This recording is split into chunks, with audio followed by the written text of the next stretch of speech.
ahora comencé a grabar.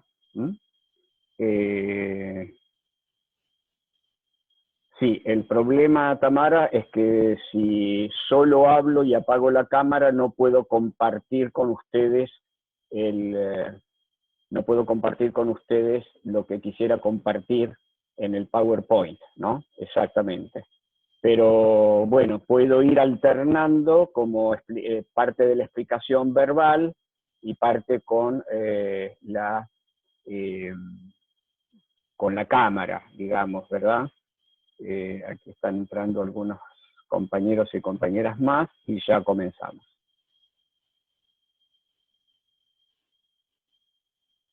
Denos un segundo. Ya tenemos un buen número, eso también dificulta a ver más en el aula.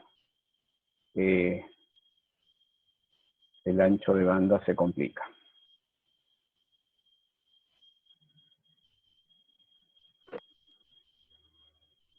Por favor, apaguen los micrófonos, ¿sí?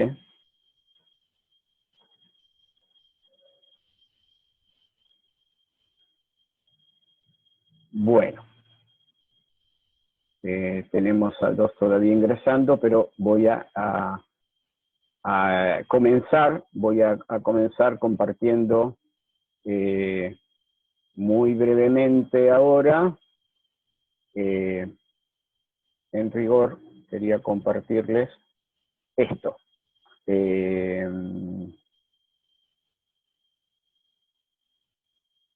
Como están viendo el programa y la unidad 1, los puntos de la unidad 1 que vamos a repasar. Entonces empezaremos por lenguaje y comunicación, concepto de lenguaje y comunicación y una breve introducción a la filosofía del lenguaje. Y luego veremos los 4 puntos en los que subdividimos la temática, que son semiótica, como la ciencia que estudia todo este tema, la sintáctica, la semántica y la pragmática. Denme un segundo que admitimos algunos más.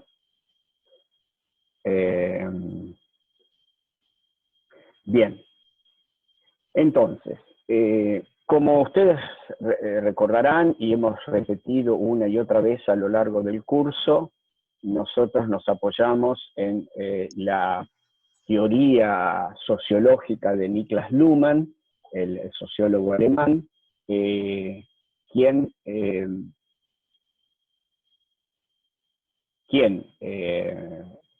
sostiene que la sociedad son comunicaciones, o son, mejor dicho, las comunicaciones que los seres humanos como aparatos psíquicos producimos. Voy a cortar aquí entonces un poco el video para que me escuchen mejor.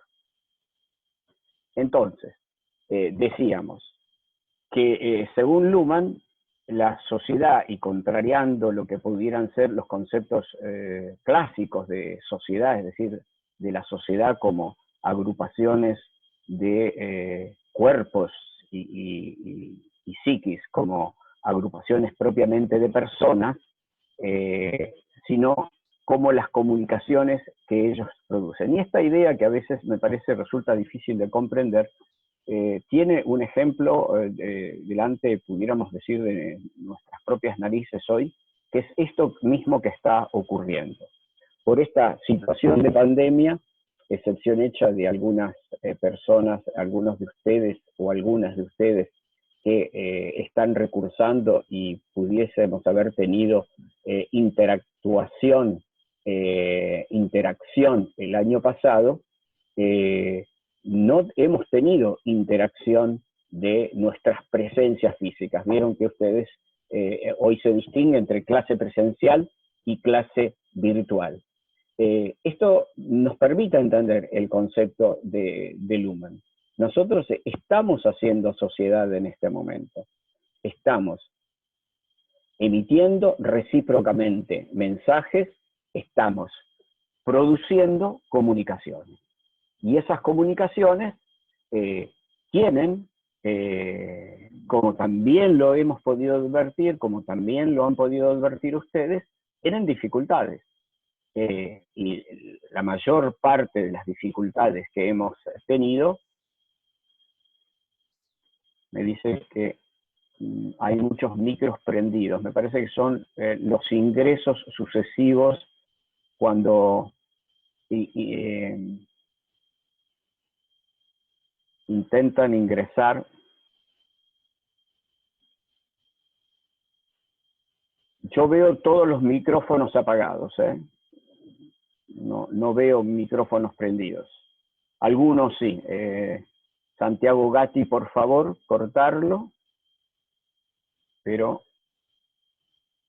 y algunos que están ingresando, bueno, voy a tener que no admitir más ingresos porque de lo contrario vamos a tener todo el tiempo esta interrupción.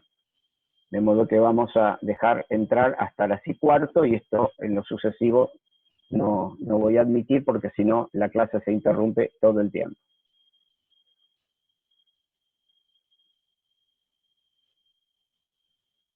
Bien.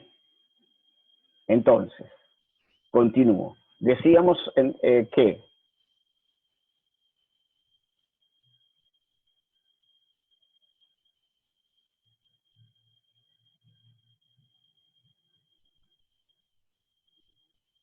¿siguen sin escuchar correctamente?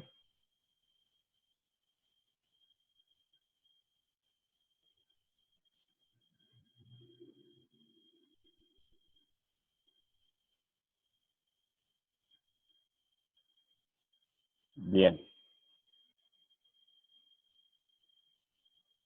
Ahora no, ahora estoy hablando. Ahora sí les hablo para ver si me están escuchando. Sí, lo que pasa es que teóricamente el número este lo debiera soportar el sistema, porque permite hasta 100. ¿Ahora sí se escucha bien?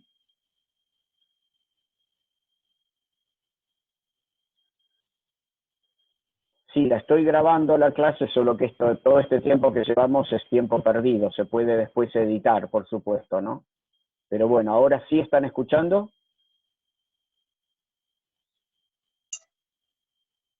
Sí, Jorge, buenas tardes, soy Victoria. Ah, bueno. Y se escuchaba bárbaro. Voy a dejar entrar a los últimos 5 que están pidiendo entrar y después ya no más, porque si no la clase, me parece que el ingreso produce mucho ruido y consume parte de banda. Voy a permitir a los que están ahora, pero ya los que llegaron tarde y no vamos a poder permitir. En todo caso, les pido a ustedes, si hay compañeros o compañeras que están pidiendo ingresar, que esperen a la próxima, a la próxima aula, digamos, y esta que está grabada la verán luego en la PECO. ¿De acuerdo? Así que a partir de Facundo, que ingresó ahora, no doy más autorizaciones de ingreso. Podés vos, en cualquier caso, contestar en el chat, por favor, Vicky. Sí, Jorge, no hay problema. Bueno, entonces, por ahora sigo sin video, salvo cuando quiera puntualizar algo para mejorar la audición. Ahora veo que escuchan mejor. Mauricio pregunta si la voy a subir grabada. Sí, ya dije que sí. Así que ahora, bueno, seguimos adelante con la clase. Entonces, estábamos diciendo, recapitulo porque hay quienes ingresaron tarde, que partimos de la concepción de la sociología de Niklas Luhmann, que sostiene que las comunicaciones son lo que constituyen la sociedad, o si lo quieren, dado vuelta, la sociedad está constituida de comunicaciones y solo de comunicaciones. Y esto es lo que permite explicar que nosotros digamos que, no sé, que San Martín forma parte de nuestra sociedad, que Manuel Belgrano, que Dalmacio Vélez Arfield, o que Hammurabi, o que alguno de los juristas romanos, Trigoniano, el que condujo la comisión que designó Justiniano para el famoso Corpus Juris. Es decir, ¿por qué? Porque son esas comunicaciones que están presentes en la circulación de comunicación de nuestra sociedad las que hacen que la constituyamos. Y esa constitución está hecha de lenguaje. El lenguaje, que no es la única manera de comunicar, sin embargo, es la manera principal. Por eso es que nosotros hablamos de lenguaje y comunicación. Y el lenguaje, decía el padre de la lingüística, Ferdinand de Saussure, está compuesta de algo así como de dos partes, de lo que él llamaba la lengua y, perdón, déjenme observar que tenemos un pequeño problema.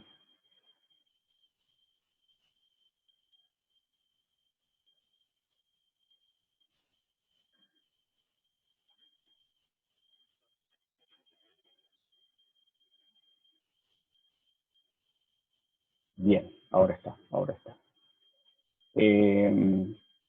Entonces, les decía que según Ferdinand de Saussure, de una parte tenemos la lengua y de la otra el habla. Y esas dos partes están algo así como podríamos decir simbióticamente unidas. De una parte tenemos los actos de habla, es decir, esto que yo estoy haciendo ahora, por ejemplo, es un acto de habla.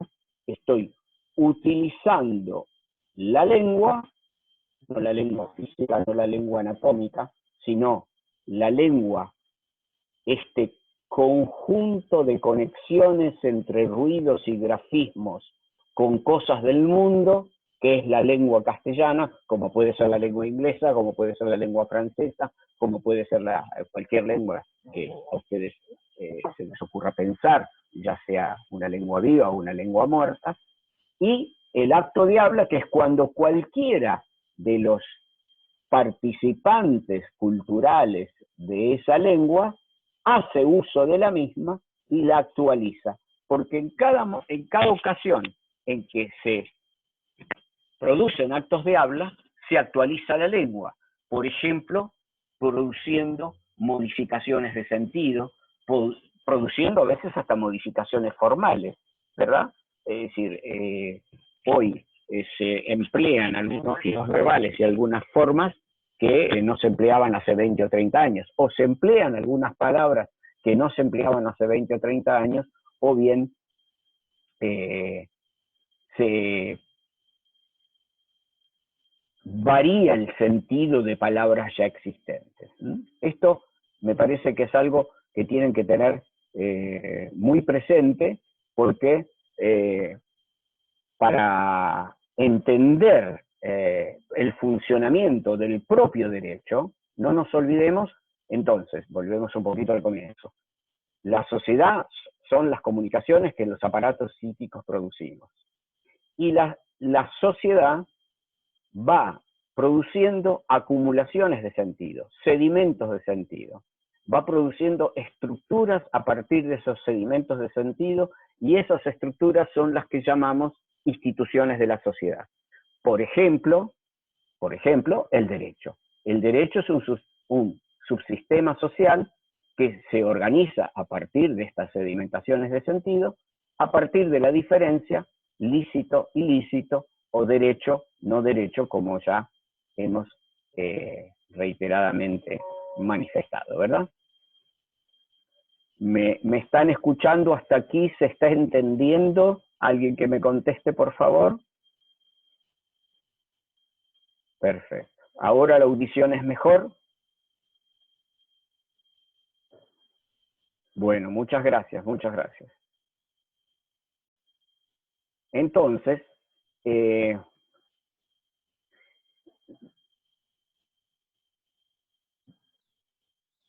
decía Ferdinand de Saussure que para realizar un acto de habla concreto, como el que yo estoy realizando ahora, para hacer un conjunto de expresiones lingüísticas, necesito, que eso es el habla, necesito del sistema o la estructura que me provee la lengua.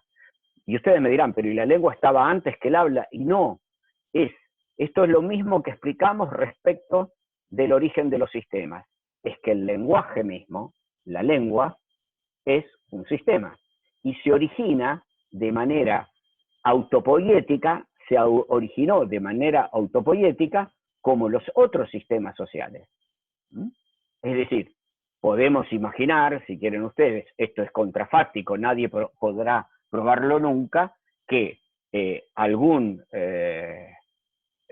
antepasado humano o humanoide comenzó cuando se produjeron los cambios en el sistema fonatorio que llevó a la posibilidad de que tengamos estas formas de fonación que también tienen que ver con cómo evolucionó el lenguaje humano.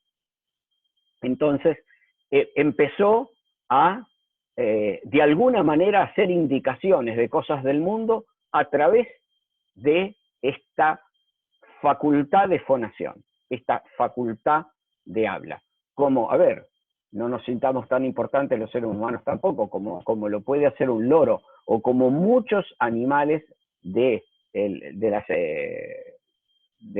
orbe logran comunicar algunas cosas. Sucede que aparentemente los seres humanos tienen un aparato fonatorio más complejo y también tienen un aparato intelectual más complejo. Y hay hasta quienes sospechan que lo uno tiene que ver con lo otro y que de alguna manera interactúan y la capacidad del lenguaje desarrolló la capacidad del pensamiento y viceversa. La conexión entre lenguaje y pensamiento, entre lenguaje y conocimiento, es algo también profundamente explorado, tanto en el campo de la teoría nociológica, como antropológica, como sociológica, como psicológica. Nosotros estamos en el campo en el que estamos, no podemos avanzar tanto, pero vale recordarlo. ¿Y para qué vale recordarlo? Porque nosotros siempre le vamos a insistir que ustedes como profesionales del derecho el día de mañana van a usar el lenguaje como instrumento y tienen que conocer de alguna manera cómo es que funciona este aparato tan particular y probablemente aquel aparato que más diferente hace a los seres humanos del resto de los animales. Bien. Y decía Ferdinand de Saussure que el lenguaje tiene un lado individual y un lado social, ¿no? Pero que no se puede concebir el uno sin el otro. No se puede concebir el uno sin el otro. Porque lo que les decía recién, con cada acto de habla, lo que yo estoy haciendo ahora, se está produciendo algún género de modificación o por lo menos de actualización en la lengua. Y por eso es que decimos que el lenguaje vive, que el lenguaje es un órgano vivo. Por eso es que ustedes van a encontrar con que las palabras cambian de sentido, las expresiones cambian de sentido. Entonces, y esto es algo que tenemos que tener siempre presente, casi siempre solemos preguntar, ¿y eso qué significa? La respuesta, como ya hemos dado esa parte antes al dar la unidad, me adelanto a darla, la respuesta que le daría un filósofo analítico, la respuesta va a ser siempre. Y el significado de una palabra es lo que los hablantes de esa palabra entiendan por esa palabra, o mejor dicho, el campo de aplicación que le asignen. ¿Recuerdan lo de significado como campo de aplicación? Y esto es lo que muestra que este proceso es un proceso circular y que no se puede salir de ese círculo. Yo no podría investigar cómo es que aprenden los niños la lengua para saber cómo es que se produjo la lengua, porque los niños para hablar ya conocen la lengua, ya están dentro de la lengua. ¿Se entiende?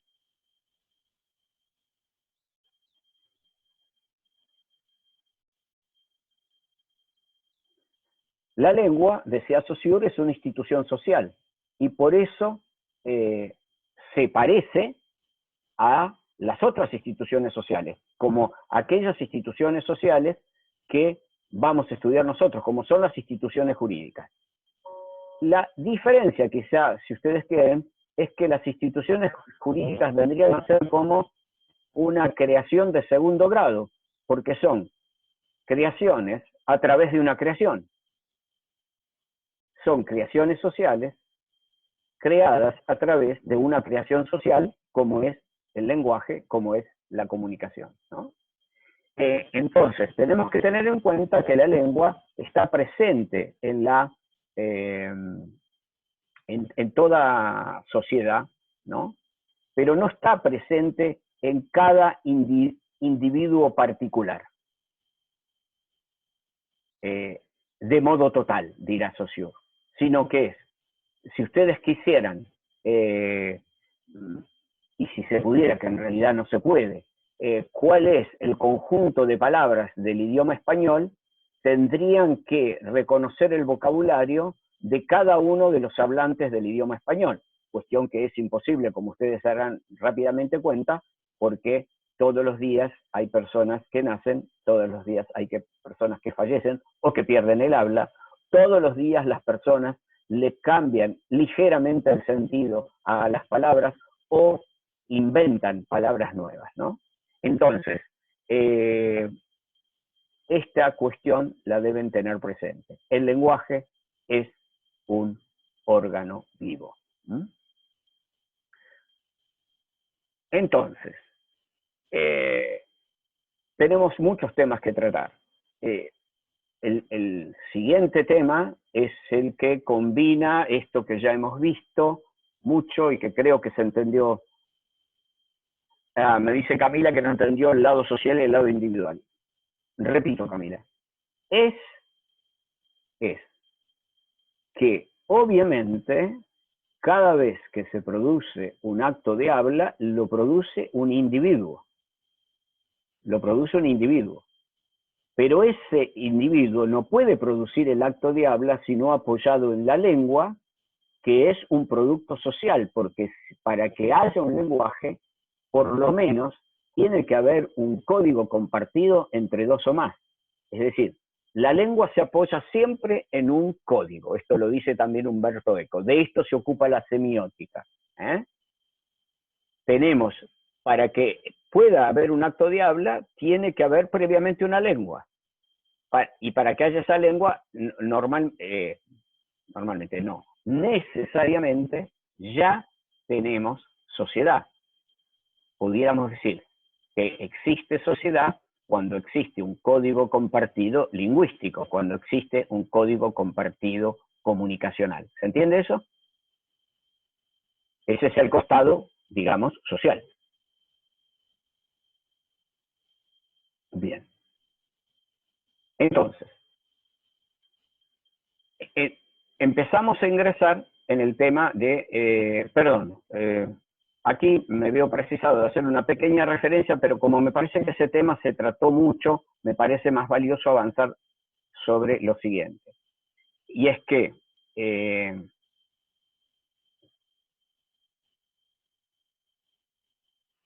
les decía, perdonen, pero estaba observando, está bien. Y es que al comienzo de la filosofía de Occidente, o en los comienzos de la filosofía de Occidente, fue individualizado el problema del lenguaje como un problema filosófico. Y ese problema filosófico, no en ese momento, sino recién en el siglo XX, va a ser denominado como el problema de la relación de las palabras con el mundo.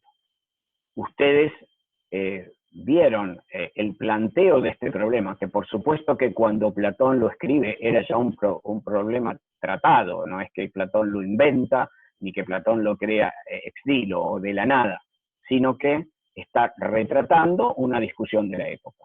Y esa discusión de la época era, de una parte, los que, como Cratilo, sostenían que las cosas tienen una relación, mejor dicho, al revés,